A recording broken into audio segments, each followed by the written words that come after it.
Barang siapa yang bisa taat pada Allah, pada Rasul seumur hidupnya, maka mereka ini orang-orang yang mati-matian mentaati Allah dan Rasul seumur hidupnya.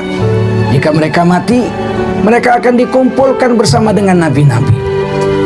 Ada 124.000 nabi dan rasul yang pernah diturunkan ke dunia. Orang-orang yang mati-matian mencoba mentaati perintah Allah di dunia ini, seumur hidup mereka akan mati dimasukkan dalam surga Firdaus bersama dengan nabi-nabi dan rasul-rasul. Wasiddiqin, bersama orang-orang siddiq seperti Abu Bakar Siddiq radhiyallahu anhu. Siddiq ini artinya jujur seumur hidup, tidak pendusta, tidak penipu, bukan pembohong. Orang-orang yang jujur pada dirinya, jujur pada istrinya, jujur pada suaminya, jujur pada anak-anaknya, jujur kepada gurunya, jujur kepada tetangganya. Orang-orang yang jujur, siddiq, ini satu derajat saja di bawah baginda Rasulullah SAW.